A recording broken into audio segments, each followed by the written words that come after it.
Hello everyone. रविवार दिन आसीगले समस्ते टिके फ्री हो जाती तो निहाती प्राय समस्त घरे आमिष टिके होता है।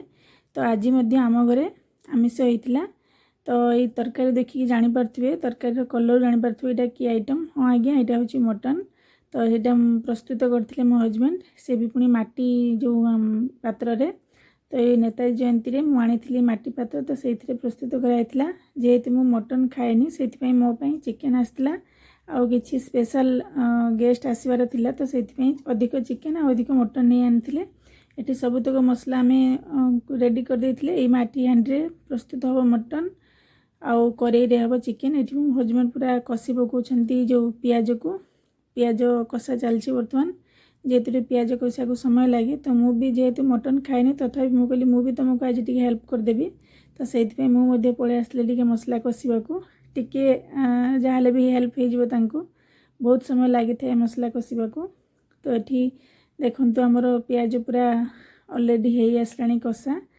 तो मो हजबैंड पलि आसले पुणी तो तुम्हें एवं छाड़ मु कषिबी। ये देदेले अदा जो अदा पेस्ट ताको टिके हल्का कषिले कषिला पर देखो गुड़ाए मसला दी प्रकार तरकारी हम गोटे चिकेन गोटे मटन। तो ये माटी हांडी निहाती समस्त माने समस्त को निहाती भल लगे।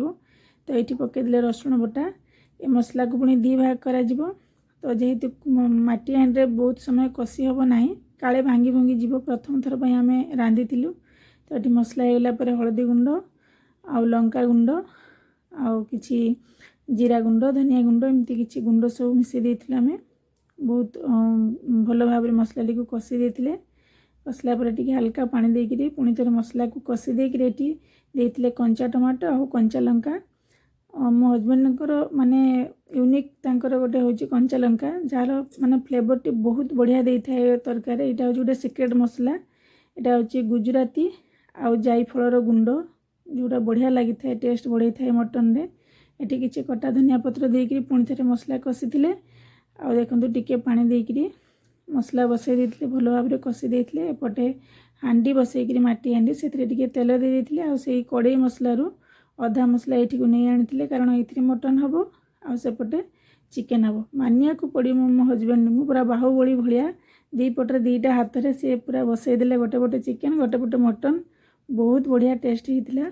आपण मैंने निश्चित भाव में माटी हांडी माटी कड़े करुवे तो टेस्टा निहाती आपण मैंने जानी केते सुंदर लगी था माटी हांडी। तो ये मोपाई चिकेन आउ कि मो झील भी खाए मटन। तो आम माँ झी आउ कि जन गेस्ट थे चिकेन एपटे होता मटन। आज दिन टी आम बहुत एंजॉय करूँ। ये मटन पकईदे तापर भल भाव टे कषिदे कषारे तो मटन माने 50 to 60% सीझी जाए। तो ये माटी हांडी टे कषिदे तो कषि सारा पर ये चिकेन बसी जाइथिला। चिकेन कषि से किसी जो गुजराती गुंड दे देते जायफल पड़ो ना जायफल केवल से मटन रे ही पड़ो जेटा कि देखो मटन बर्तमान कषा हो गला केते सुंदर कलर आज देखु।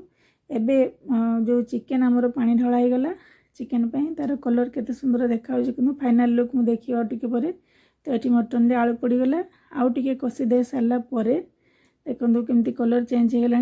तो ये आवश्यक अनुसार देदेले पानी मटन रे तापर तार ढांकुणी देकरी किछि अटा को गोले देथिली तापर ताकू चारिपटे तार बाष्प जमती बाहरबनी आ धीमा आंचरे यहाँ हम जमती होटेल रेस्टोरेंट मानकर तैयारी कर मटन हांडी। तो सेमती आम से प्रणाली प्रस्तुत करूँ। ये देखो चिकेन कलर पूरा फाइनाल लुक बढ़िया देखा पूरा डेलीशियस होती। तो मटन भी देखो केते सुंदर देखा ढांकुणी खोला हो सारा पूरा फाइनाल आमर बर्तमान आज माने संडे स्पेशल मटन और चिकेन रेसिपी केमती लगिला निश्चित भाव में कमेंट करेंगे। फाइनाल लुक देखो मटन तो पुणी थे देखा आउ गोटे वीडियो रे आपण मानक घरे कौन होता कमेंट करेंगे। रोची जय जगन्नाथ।